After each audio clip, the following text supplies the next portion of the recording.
श्रेयसी सिंह के प्रति आभार प्रकट करता हूं कि आपकी वजह से यह तो पता चला कि प्रतिपक्ष के नेता चरवाहा विद्यालय या पहलवान विद्यालय में नहीं पढ़कर दिल्ली के एक बड़े स्कूल में पढ़े हैं।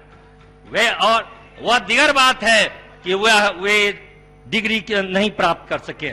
यह सही है, बोल रहे हैं, ये पूछते हैं, यह ठीक है, लेकिन चरवाहा विद्यालय जिसके लिए आप कहते हैं कि अंतर्राष्ट्रीय स्तर पर उसकी पहचान है, उसकी ख्याति प्राप्त है, तो आपके पिताजी ने जिन्होंने उसे खोला उन्होंने क्यों नहीं आपको पढ़ाया? अगर वह चरवाहा विद्यालय उतना उपयोगी था तो आप उसे उन्हें पढ़ाते। ये गरीब गुरबे की बात करते हैं, चरवाहा विद्यालय खोलते हैं, लेकिन अपने बच्चे के नामांकन के समय में जब मौका मिलता है तो वे नामांकन नहीं लेते हैं, कराते हैं।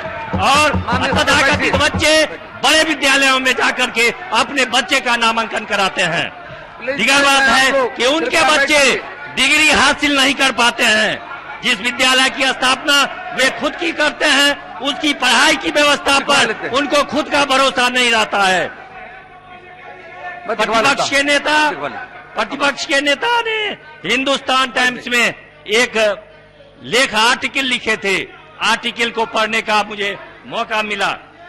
डिग्री तो माध्यमिक स्तर तक वे प्राप्त नहीं कर सके, लेकिन पेपर में कॉलम लिखते हैं। कैसे लिखा या तो वे बेहतर ही बता सकते हैं या मैं नहीं बता सकता हूं, लेकिन मुझे पढ़ने का मौका मिला, जिसमें उन्होंने कहा है कि he gave power to मुखिया to direct recruit teacher and set the terrible precedents of hiring of contractual basis।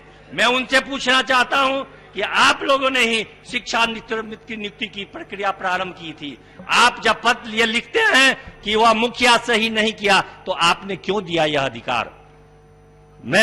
महोदय, मैं सदन में आने से पहले मैं एक आज अखबार है जिसमें बतौर ब्यूरो प्रमुख में कार्य करता था, जिसमें 2 पेज का समाचार लिखने का मुझे समय समाप्त हो रहा है। एक मिनट सर।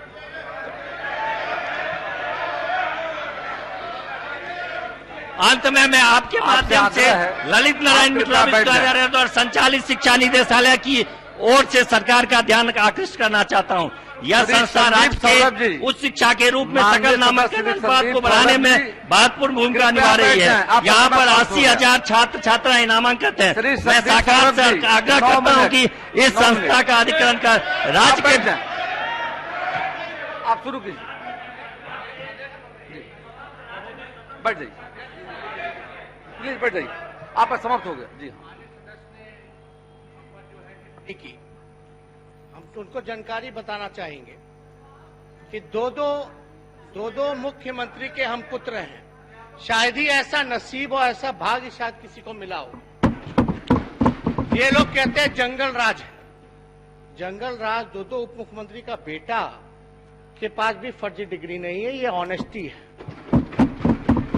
आपके जो नेता प्रधानमंत्री हों या स्मृति ईरानी जी हों, उनको थोड़ा डिग्री जरा बताइएगा। दूसरी बात अध्यक्ष महोदय, जहां तक सरकारी स्कूल की बात है, जहां तक सरकारी स्कूल की बात है, एक मिनट संदीप सौरभ जी, जहां तक सरकारी स्कूल की बात है महोदय, इनको पता नहीं, मेरी 7 बहनें हैं और मेरे बड़े भाई हैं, सभी लोग ज्यादातर सरकारी स्कूल ही में पढ़े हैं। और जहां डिग्री का सवाल है, शायद ही बहुत ही कम लोगों को मौका मिलता है कि वो फर्स्ट क्लास क्रिकेट खेल सकता है। संदीप सौरभ जी, तो इसलिए संदीप हम सोचे कि थोड़ा जस्टिफाई कर दे। ज्यादा जानकारी आप लोगों को नहीं है। हमारा कृपया निजी हमारा तो जन्म ही चपरासी क्वार्टर में हुआ वेटनरी के। नेता प्रतिपक्ष कृपया बैठ जाए। इसलिए अध्यक्ष महोदय, उसने पूरी जानकारी इन लोगों को मिलती नहीं है, इसलिए जो बोला है इन्होंने वो रिकॉर्ड से निकलवाया जाए। दिखवा दिए।